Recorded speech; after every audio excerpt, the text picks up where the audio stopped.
Please leave your message for... So I'm about to take a little adventure, and it's snowing outside, and I want to check it out, and so let's go.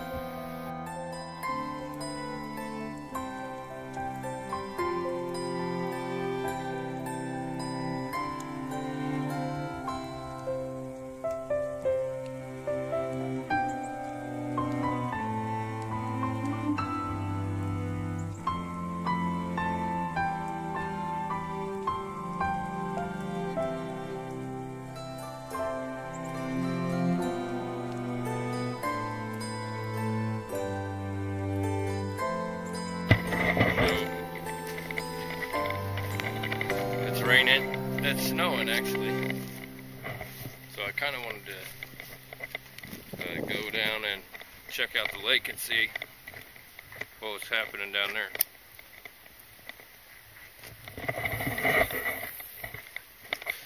So let's go.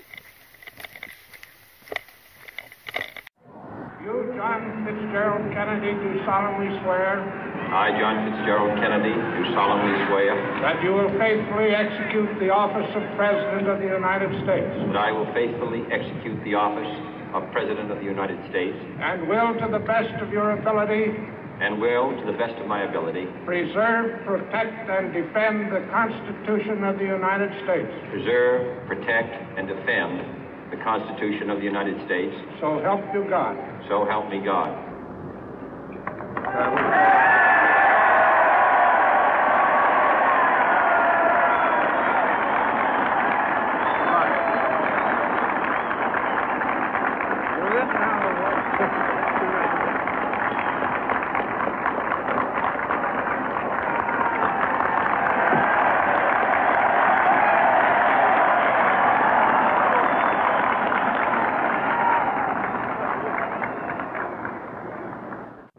Vice President Johnson, Mr. Speaker, Mr. Chief Justice, President Eisenhower, Vice President Nixon, President Truman, Reverend clergy, fellow citizens.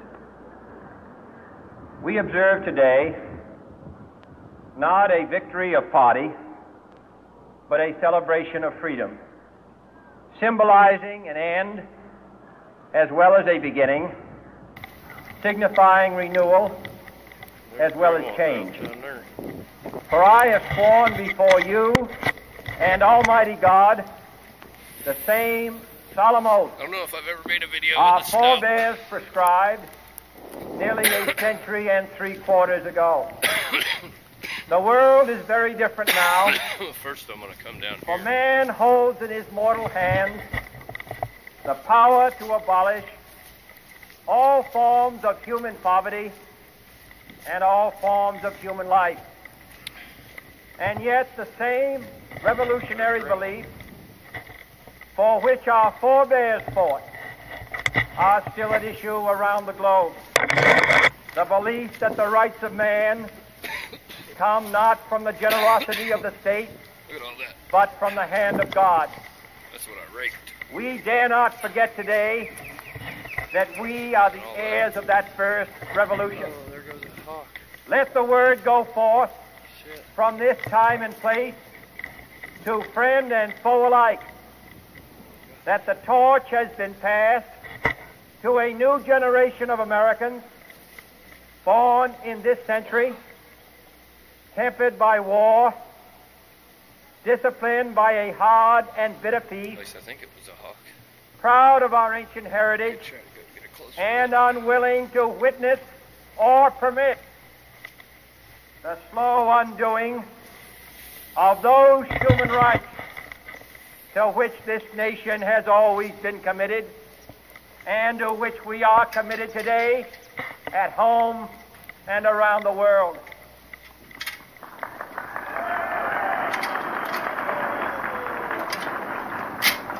Let every nation know, whether it wishes us well or ill, that we shall pay any price, bear any burden, meet any hardship, support any friend, oppose any foe, to assure the survival and the success of liberty.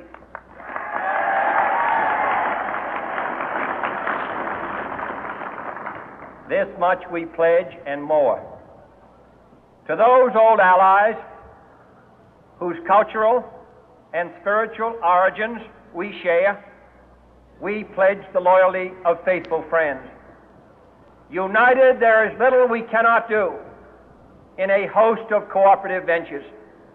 Divided, there is little we can do, for we dare not meet a powerful challenge at odds and split asunder.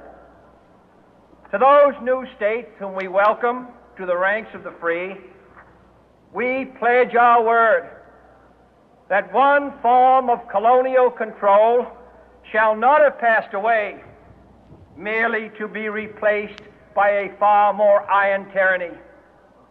We shall not always expect to find them supporting our view, but we shall always hope to find them strongly supporting their own freedom, and to remember that in the past, those who foolishly sought power by riding the back of the tiger ended up inside.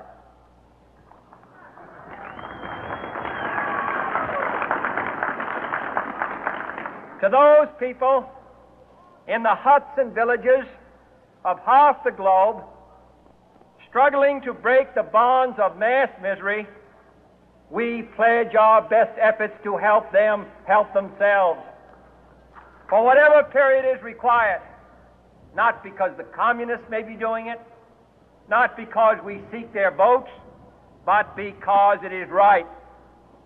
If a free society cannot help the many who are poor, it cannot save the few who are rich.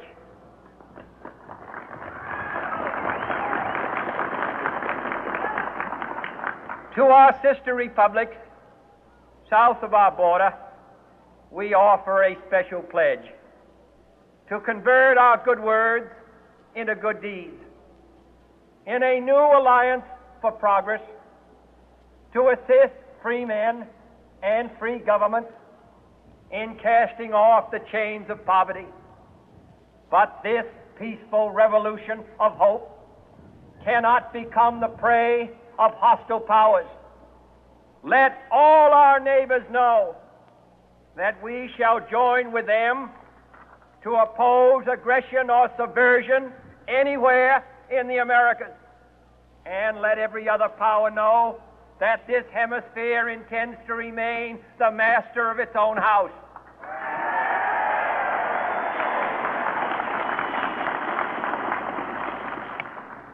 To that World Assembly of Sovereign States, the United Nations, our last best hope, in an age where the instruments of war have far outpaced the instruments of peace, we renew our pledge of support to prevent it from becoming merely a forum for invective, to strengthen its shield of the new and the weak, and to enlarge the area in which its writ may run. Finally, to those nations who would make themselves our adversary, we offer not a pledge, but a request that both sides begin anew the quest for peace. Before the dark powers of destruction, unleashed by science, engulf all humanity in planned or accidental self-destruction. We dare not tempt them with weakness, for only when our arms are sufficient beyond doubt can we be certain beyond doubt that they will never be employed.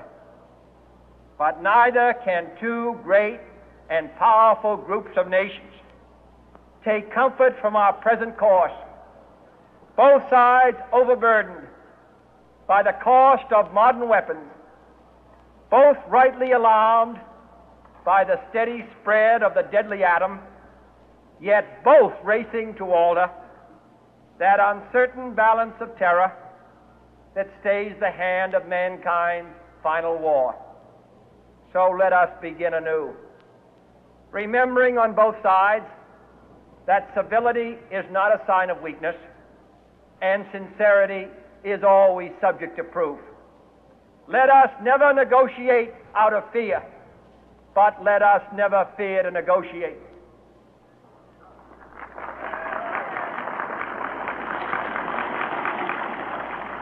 Let both sides explore what problems unite us, instead of belaboring those problems which divide us.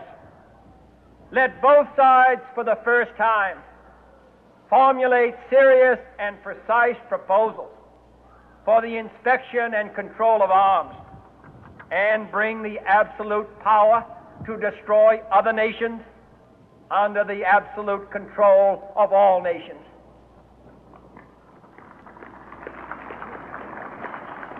Let both sides seek to invoke the wonders of science instead of its terrors. Together, let us explore the stars, conquer the deserts, eradicate disease, tap the ocean depths, and encourage the arts and commerce. Let both sides unite to heed in all corners of the earth the command of Isaiah to undo the heavy burden and let the oppressed go free. And if a beachhead of cooperation may push back the jungle of suspicion, let both sides join in creating a new endeavor, not a new balance of power, but a new world of law, where the strong are just and the weak secure and the peace preserved. All this will not be finished in the first 100 days, nor will it be finished in the first 1,000 days, nor in the life of this administration, nor even perhaps in our lifetime on this planet. But let us begin.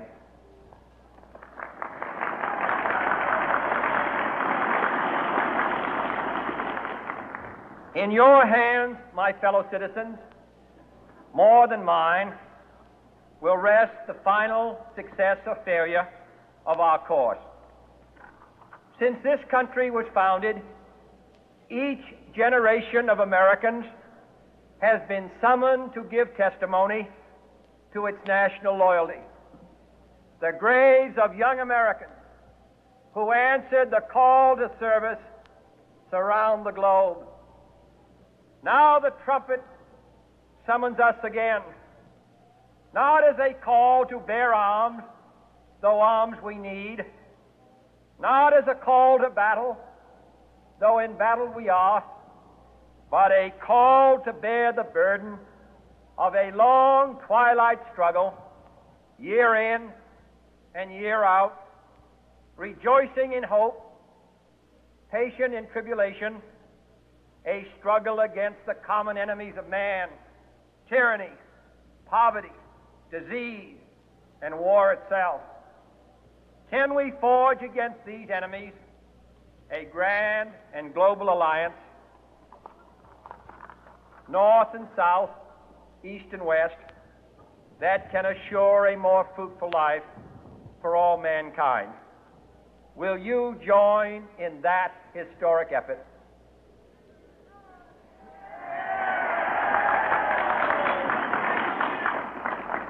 In the long history of the world, only a few generations have been granted the role of defending freedom in its hour of maximum danger. I do not shrink from this responsibility. I welcome it.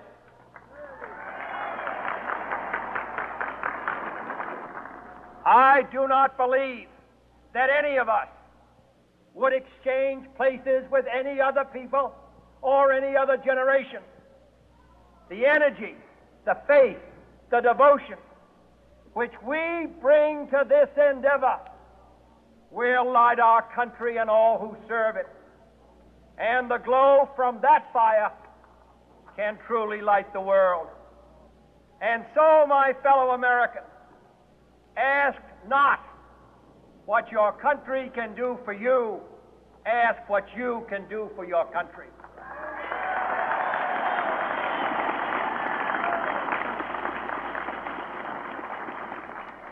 My fellow citizens of the world, ask not what America will do for you, but what together we can do for the freedom of man.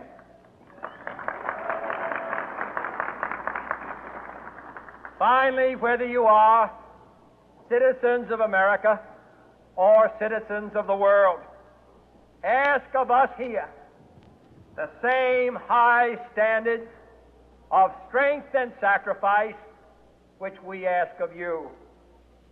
With a good conscience, our only sure reward, with history the final judge of our deeds, let us go forth to lead the land we love, asking His blessing and His help, but knowing that here on earth God's work must truly be our own.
Well, it is snowing.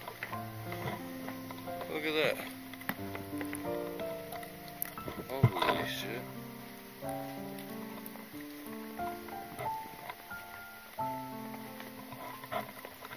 Wow.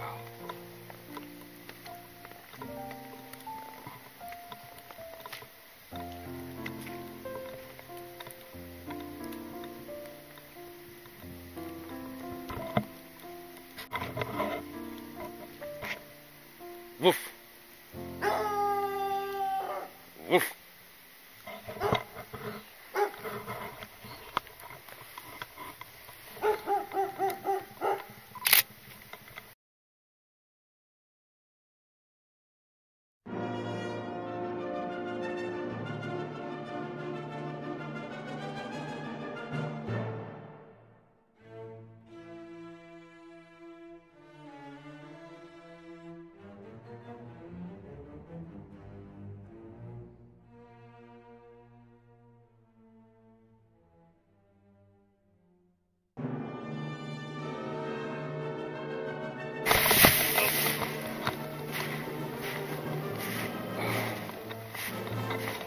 Well, I sure bet that one.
What? Get on out of here.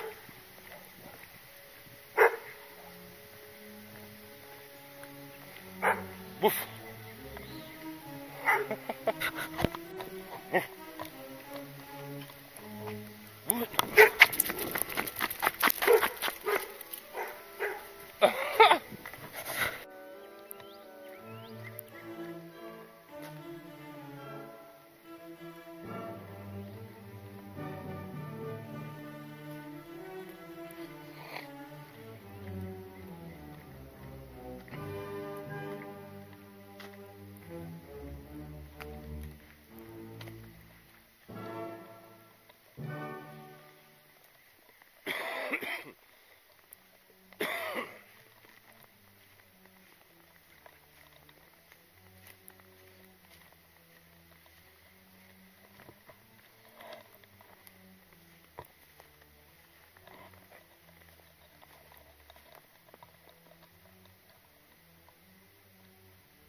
That's cool.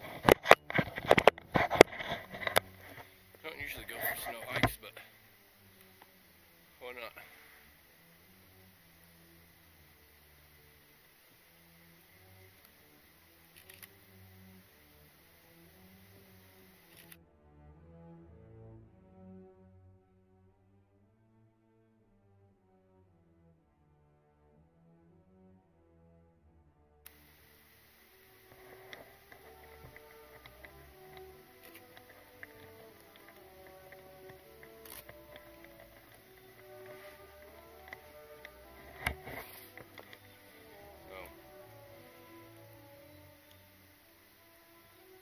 Probably stand out like a sore thumb in there.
Still no deer.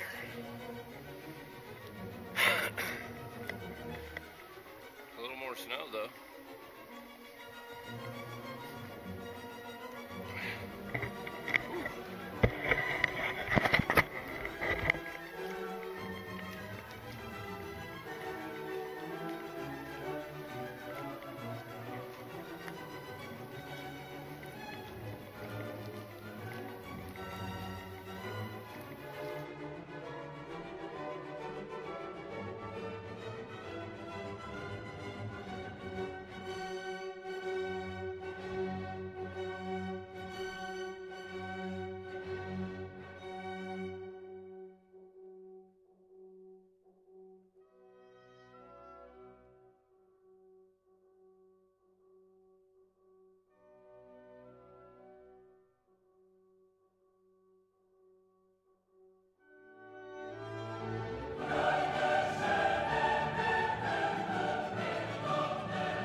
So I saw a blue heron down here. I'm going to try to go.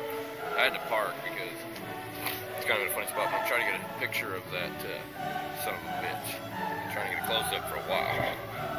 And this ought to be cool. And there was a blue heron down here. I don't know if he's still here, but he is still here. I had to park to walk down here. Try to show you where he is.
So I'm out here in the wild. I thought I'd get a little shot of the snow. That's kind of crazy, ain't it? And I just think that's cool.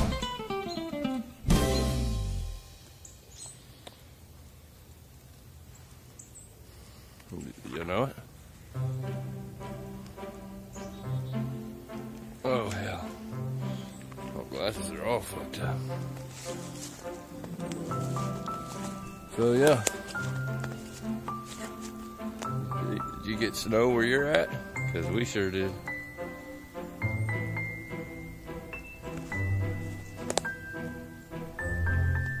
And I just woke up from a nap too.